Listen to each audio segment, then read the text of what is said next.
dijaga. Lestarikan cagar budaya kita, lestarikan Indonesia. Warisan yang tak ternilai harganya, menjadi jati diri bangsa.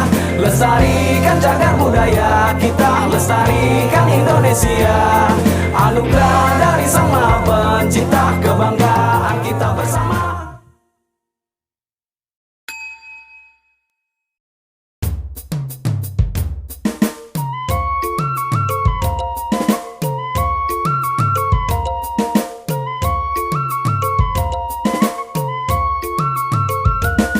Kita semua wajib menjaga cagar budaya bangsa.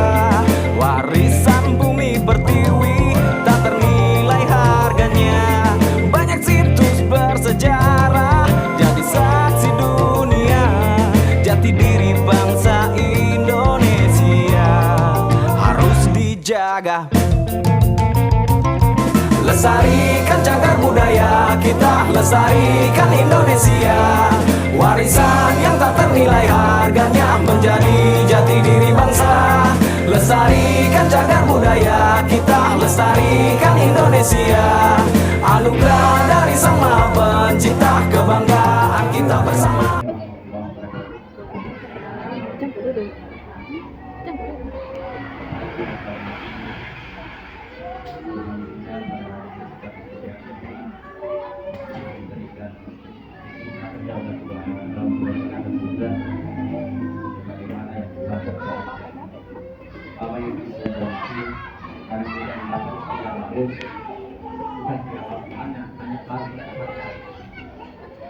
Destinasi wilayah positif. Kalau menurut saya ada dua komponen besar di sini. Yang pertama destinasi, yang kedua budaya positif. Budaya positif adalah merupakan sesuatu kemampuan atau kebiasaan yang kita harus miliki untuk menyelesaikan masalah yang kita hadapi melalui motivasi, ada istilah motivasi prinsip. Istilah ini mengandung makna bahwa kemampuan kita untuk menyelesaikan suatu masalah yang kita hadapi dengan jauh. Olehnya itu, sebagai guru, kita butuh untuk menciptakan budaya positif.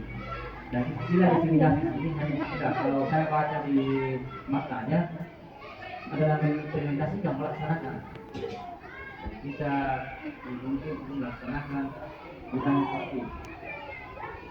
Jadi setiap guru harus menciptakan budaya positif kelas yang fungsinya anak merasa nyaman di sekolah, bukan merasa takut. Olehnya itu, setiap guru dituntut punya keberanian bagaimana caranya supaya di kelas itu siswa merasa nyaman. Yang satu cara yang kita lakukan harus ada kesepakatan kelas. Kesepakatan kelas itu kesepakatan antara siswa dengan kelasnya. Jadi apabila ada siswa melakukan sesuatu yang memang tidak benar, maka kita harus tindakan kesepakatan kita itu. Jadi kita maksudnya menghukum, tetapi memunculkan motivasi prinsip tadi, memunculkan kemampuan anak untuk menyelesaikan masalahnya dengan tanggung jawab. Apa yang menjadi kesepakatan kita di kelas, namanya bagian terlambat, maka harus melakukan seperti ini. Itu yang diingatkan. Yang sering mengganggu temannya harus melakukan seperti ini. Ingatkan. Dari situ selalu ingat bahwa ada kesepakatan kelas yang menjadi visi atau yang lain. Sehingga semua siswa tidak ada merasa takut, merasa nyaman. Yang penting tidak terlalu lihat kesepakatan kelas. Sebenarnya sudah dilaksanakan selama ini. Jadi pihak pemerintah mulai pertama kita pembicaraan dengan kota sampai sekarang ada lagi wilayah positif yang kita lakukan. Jadi kita harus kompak, mengembangkan kemampuan baik kepada kita maupun kepada siswa untuk menyelesaikan masalahnya dengan penuh tanggung jawab. Itu yang sangat penting. Oleh itu mulai kesempatan ini kita sepakati untuk melaksanakan hal ini di semua kelas, semua warga sekolah, baik guru dan siswa, dengan mulai untuk dan melaksanakan secara resmi tidak melaksanakan. Selanjutnya untuk melanjutkan kegiatan ini saya serahkan kepada Pak Sufyan. Assalamualaikum warahmatullahi wabarakatuh.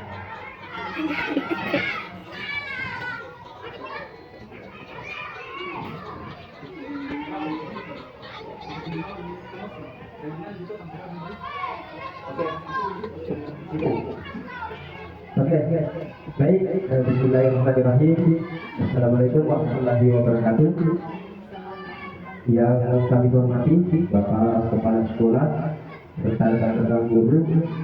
Sebelumnya saya mohon maaf karena pada jam istirahat saya terganggu jam istirahat teman-teman karena ada tugas mandiri yang kami akan selesaikan di pendidikan guru penggerak.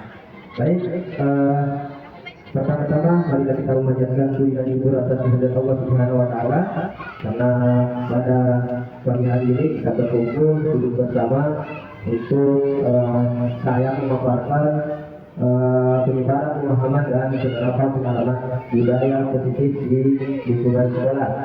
Dan sampai pula kita kirimkan salam dan taslim atas junjungan Nabi besar Nabi Muhammad Shallallahu Alaihi Wasallam. Oke, baik, Bapak dan Ibu guru, di sini saya akan memaparkan terkait materi budaya positif. Nah, berbicara tentang budaya positif, tentu kita harus tahu dulu apa itu budaya positif. Budaya positif merupakan perwujudan dari nilai-nilai atau keyakinan universal yang diterapkan di lingkungan sekolah. Budaya positif dapat mendorong murid untuk mampu berpikir, bertindak, dan mencipta sebagai proses memerdekakan dirinya sehingga murid mampu mandiri dan bertanggung jawab. Ada 7 konsep budaya positif yang harus kita sebenarnya diterapkan di sekolah. Yang pertama ada perubahan paradigma belajar. Ini terkait dengan profil pelajar Pancasila. Kemudian ada namanya disiplin positif. Kemudian ketiga kebutuhan dasar manusia. Yang keempat motivasi perilaku manusia. Yang kelima posisi kontrol baru. Kemudian selanjutnya yang keenam keyakinan kelas. Ini berdasarkan juga ada tendensi dalam kirim Bapak. Kalau tidak ada sebentar kita akan bahas keyakinan kelas. Kemudian ada namanya segitiga restitusi. Ini segitiga restitusi atau bagaimana caranya kita menyelesaikan permasalahan yang dihadapi oleh peserta didik. Oke, baik, kita lanjut dulu ke konsep pertama. Pembelajaran dengan paradigma baru. Ini terdapat 6 dasar profil pelajar Pancasila. Beriman bertakwa kepada Tuhan yang Maha Esa dan beranggap mulia, berbudaya global, mandiri, bergotong royong, bernalar kritis dan kreatif. Pembelajaran dengan paradigma baru merupakan pembelajaran yang dilakukan berdasarkan prinsip pembelajaran berdiferensiasi. Sehingga para peserta didik belajar sesuai dengan kebutuhannya berdasarkan tahap perkembangan sesuai teori psikologi dan dengan untuk mewujudkan profil pelajar Pancasila. Nah, berbicara dengan kata berdiferensiasi, kita berbicara dengan bentuk berdiferensiasi. Ada 3 strategi yang bisa kita terapkan pembelajaran berdiferensiasi, yaitu berdasarkan konten.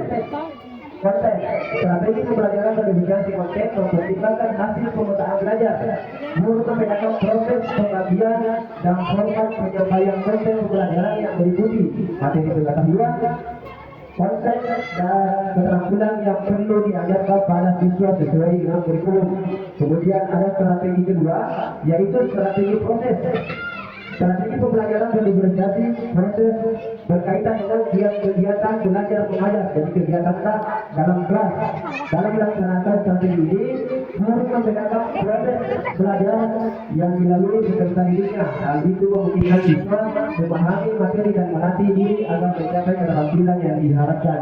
Guru juga menentukan apakah pembelajaran yang dilakukan secara kelompok atau mandiri.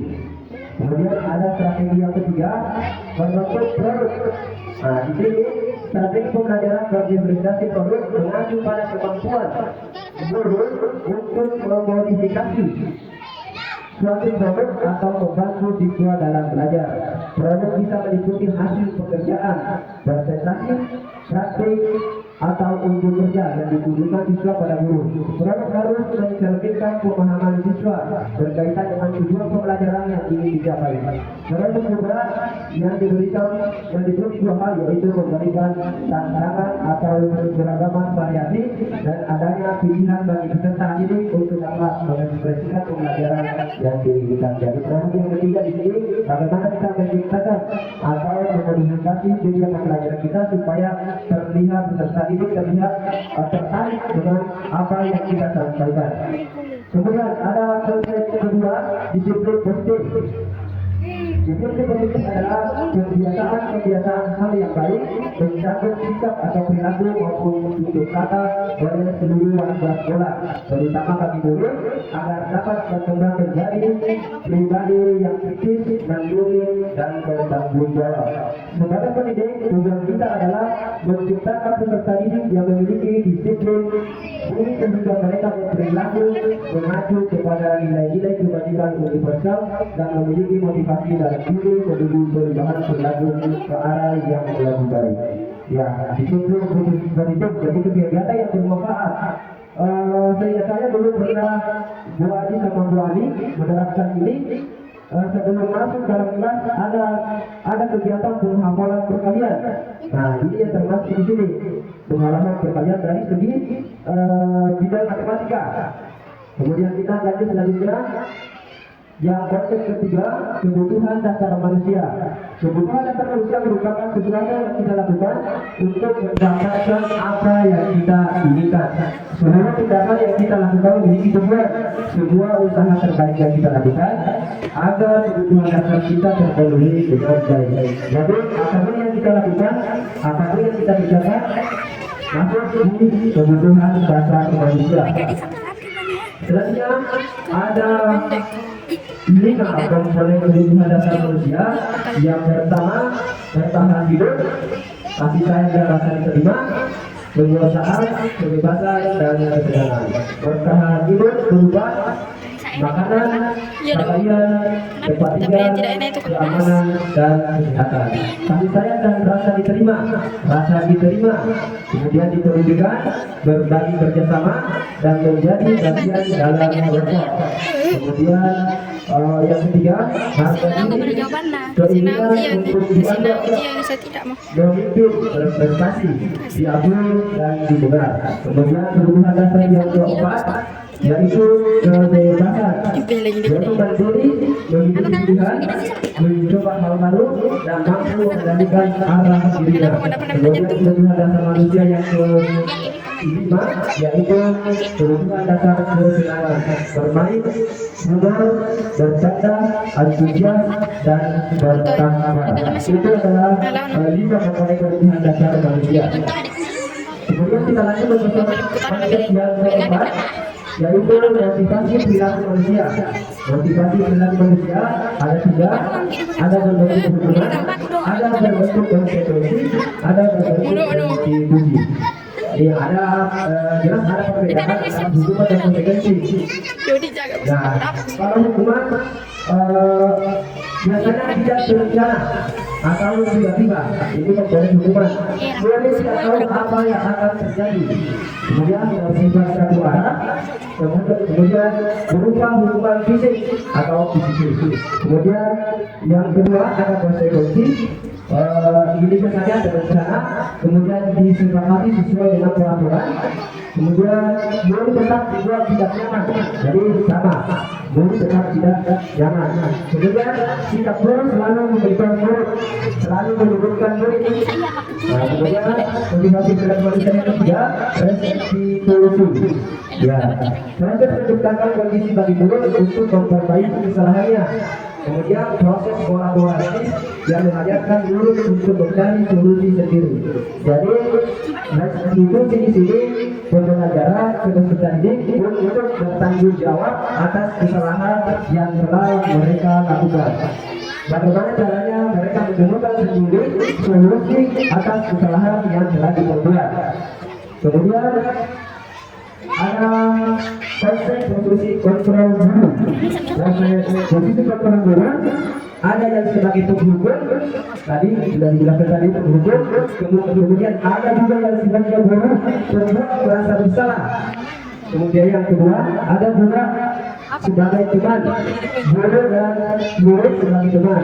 Kemudian ada yang namanya pemantau. Kemudian yang terakhir ada namanya manajer. Di sini kita akan jelaskan apa itu penghukum.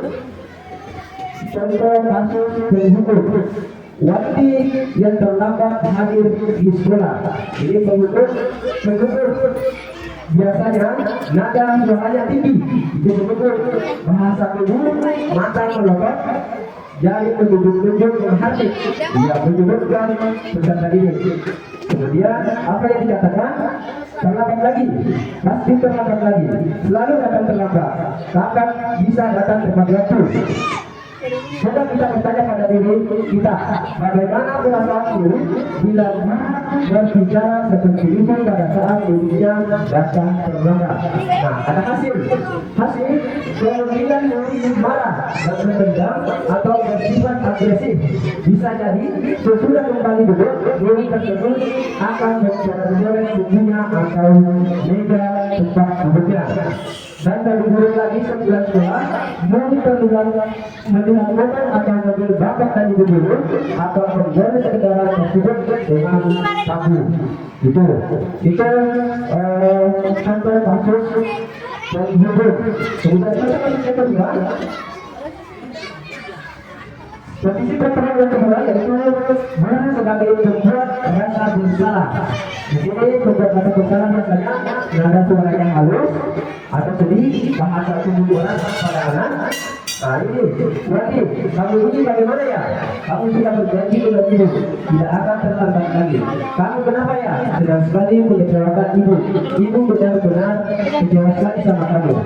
Bagaimana perasaan murid bila ditegur seperti dengan cara ini? Hasil, murid akan merasa bersalah karena telah mengecewakan ibu atau bapak gurunya. Murid akan merasa menjadi orang galak dan tidak sanggup membahagiakan orang lain. Kadang-kala sikap seperti ini lebih berbahaya dari sikap penghukum. Jadi ini posisi kontrol kemudian dalam rasa bersalah lebih parah, lebih berbahaya dari penghukum tadi. Penghukum karena emosi akan tertanam rapat di dalam hatinya.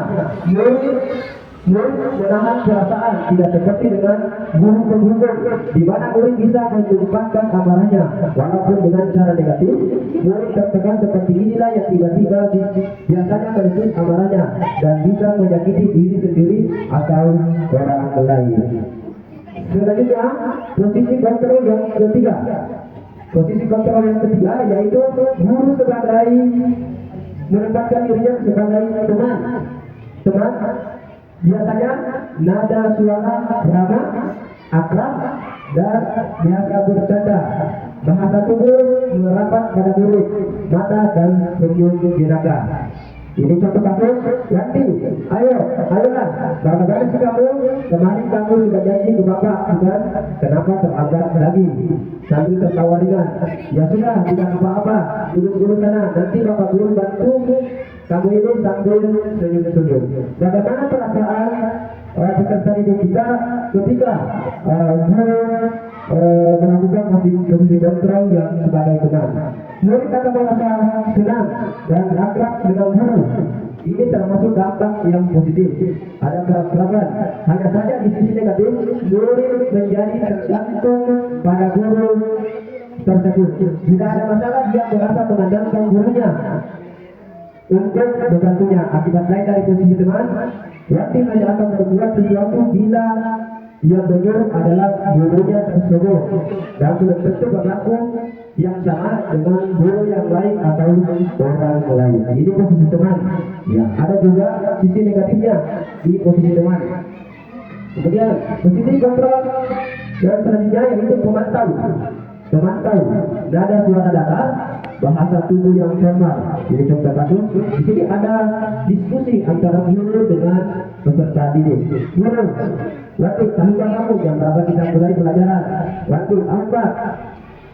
Guru, kamu terlambat 15 menit. Apakah kamu sudah mengerti konsekuensi yang harus dilakukan bila terlambat? Waktu, pahamkah? Saya harus tinggal kelas karena jam istirahat nanti dan mengerjakan tugas ketertinggalan saya. Guru, ya, benar. Nanti pada jam istirahat kami harus tinggal di kelas untuk menyelesaikan tugas yang tertinggal kami secara dulu. Jadi di sini ada tentunya di sini untuk menerapkan ini ada dulu namanya keyakinan kelas yang terapkan pada antara peserta didik dan guru. Kemudian bagaimana perasaan murid di dalam tugas seperti ini? Hasil, murid memahami konsekuensi yang harus dijalankan dengan terang melakukan salah satu keyakinan kelas. Guru bisa menunjukkan sesuatu emosi yang kemudian menjadi marah atau merasa berbuat salah. Murid tetap dibuat nyaman, yaitu dengan harus tinggal di dalam kelas pada waktu yang istirahat untuk mengerjakan tugas. Guru tetap harus memantau murid ini saat mengerjakan tugas di jam istirahat karena murid tidak bisa ditinggal seorang diri pada saat melaksanakan atau mengganti kesalahannya yang berada di tugas. Kemudian posisi kontrol guru sebagai posisi kontrol berjejer, nada suara tubuh, bahasa tubuh tidak kaku, mendekat ke murid. Ini juga ada percakapan. Guru, berarti apakah kamu mengetahui jam berapa kita mulai jam pelajaran? Berarti tahukah jam 7.30? Guru, ya, jadi kamu terlambat. Kira-kira bagaimana akan memperbaiki masalah ini? Jadi ada solusi, ada percakapan, ada penyelesaian masalah yang telah diperbuat oleh peserta didik. Berarti saya bisa mendengarkan teman saya Pak untuk mengerjakan tugas yang tertinggal. Baik, itu bisa kamu lakukan. Apakah besok ada masalah untuk kamu agar kamu hadir tepat waktu di sekolah? Berarti tidak Pak, saya bisa hadir tepat waktu. Baik, saya hargai usahamu untuk memperbaiki diri. Bagaimana kira-kira perasaan guru diperlakukan seperti ini? Pada posisi manajer, maka suara guru sebaiknya tulus, tidak perlu marah, tidak perlu meninggikan suara, apalagi menunjuk-nunjuk dari murid atau bersikap seolah-olah besar tanpa sekali akan perbuatan murid ataupun peserta guru menempatkan diri sebagai teman murid.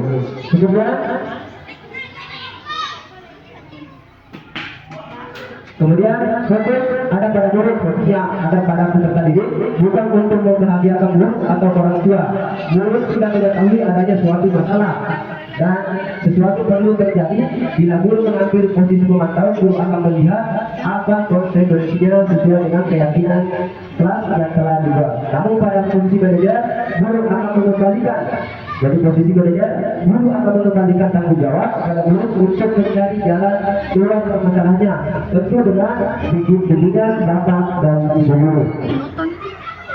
Kemudian ini yang telah yang termasuk yang dikirim oleh Bapak Kepala Sekolah ibu bahwa pemerintah sudah kepada dinas menghimbau kepada kita untuk menerapkan keyakinan kelas di sekolah. Ini keyakinan kelas merupakan kesepakatan kelas yang diyakini bersama guru dan murid dengan harapan dapat meningkatkan kedisiplinan murid. Keyakinan kelas berupa pernyataan universal dibuat dalam bentuk dapat diharapkan keyakinan kelas hendaknya tidak perlu terlalu banyak sehingga mudah diingat dan dipahami oleh peserta didik.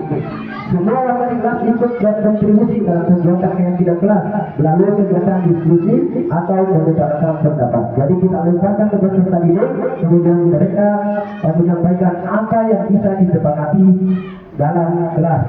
Keyakinan kelas biasanya bersifat positif, berbeda dengan keyakinan kelas. Peraturan kelas itu biasanya bersifat negatif. Ada kata-kata dilarang. Ya, itu perbedaannya. Contoh keyakinan kelas, keyakinan kesepakatan antara guru dan siswa, datang tepat waktu, hormati guru dan teman, membuat sampah pada tempatnya, belajar dengan aktif dan tertib, jujur dalam mengerjakan tugas ataupun ujian, meminta izin sebelum keluar dari kelas, mengangkat tangan jika ingin berbicara, merapikan kembali tempat duduk setelah pelajaran selesai. Ini biasanya terhubung dengan ketika peserta didik mengalami permasalahan atau belajar sama temannya, kita tanyakan dulu keyakinan kelas apa yang akan dia langgar dan keyakinan kelas apa yang pernah kita sepakati bersama. Kemudian kita bersama-sama mencarikan solusinya, kita lemparkan ke peserta didik tanggung jawabnya untuk menyelesaikan masalah yang telah diperbuat. Yang terakhir ada namanya konsep segitiga restitusi. Segitiga restitusi ada tiga, ada tiga tahap. Yang pertama menstabilkan identitas, dan kita menstabilkan identitas siswa. Kemudian kita memvalidasi tindakannya siswa yang salah. Kemudian menanyakan keyakinan kelas. Segitiga restitusi adalah suatu proses dialog yang dijalankan guru atau orang tua agar dapat menghasilkan murid yang mandiri dan bertanggung jawab. Segitiga restitusi membuat murid lebih disiplin positif dan memperbaiki dirinya setelah melakukan perbuatan salah. Restitusi bukan untuk menembus kesalahan, namun untuk belajar dari kesalahan. Di sini ada di tahap pertama menstabilkan identitas. Kita bertanya kepada siswa, berbuat salah itu manusiawi, tidak ada manusia yang sempurna. Bapak Ibu guru juga pernah melakukan kesalahan seperti itu. Bapak Ibu tidak tertarik mencari siapa yang salah, tapi Bapak atau Ibu guru ingin mencari solusi dari permasalahan ini. Kamu berhak seperti itu. Itu bentuk kata-kata yang bisa kita lemparkan ke siswa untuk menstabilkan identitas. Kemudian yang kedua ada namanya validasi tindakan yang salah. Kemudian ada pun kata-kata atau kalimat yang bisa kita tanyakan kepada siswa, kamu pasti punya alasan mengapa kamu melakukan hal itu, padahal kamu bisa melakukan yang lebih buruk dari ini ya. Contoh, melakukan pemukulan terhadap temannya. Kamu patut bangga pada dirimu sendiri karena kamu telah melindungi diri dari sesuatu yang penting buat dirimu. Kemudian tahapan yang ketiga, menanyakan keyakinan kelas. Apa keyakinan kelas kita yang telah kita sepakati? Nilai-nilai apa yang telah kita sepakati? Kemudian seperti apa gambaran kelas yang ideal menurut kamu? Kamu mau jadi orang seperti apa? Kemudian ini contoh.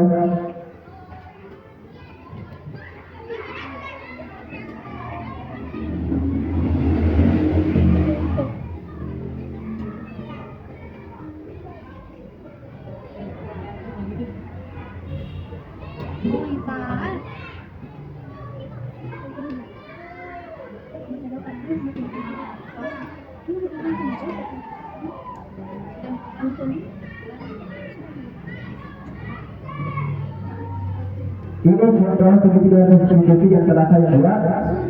Saya buat ketika saya melihat siswa kelas 6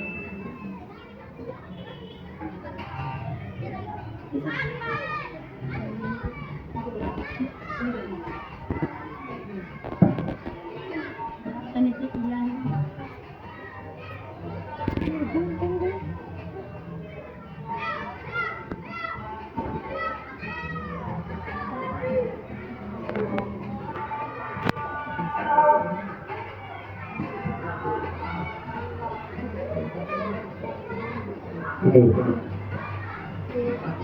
contoh segitiga restitusi yang pernah saya buat.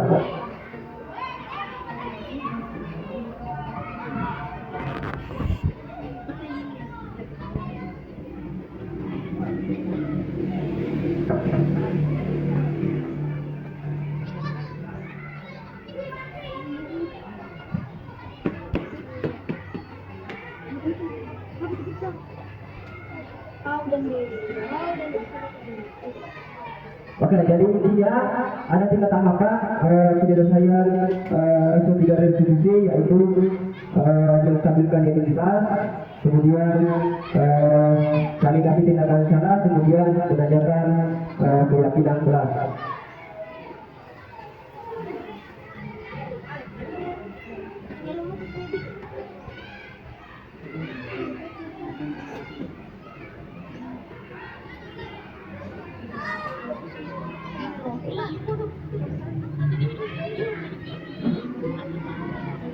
Oke, jadi sampai di sini penguatan materi saya terkait dengan diskriminasi budaya positif di sekolah.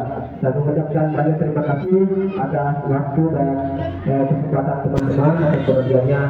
Saya mengucapkan banyak terima kasih karena ini akan membantu tugas mandiri saya dalam menyelesaikan pendidikan guru dan gerak. Terima kasih banyak. Demikian dari Bapak Pemerintah serta guru. Demikian, Assalamualaikum warahmatullahi wabarakatuh.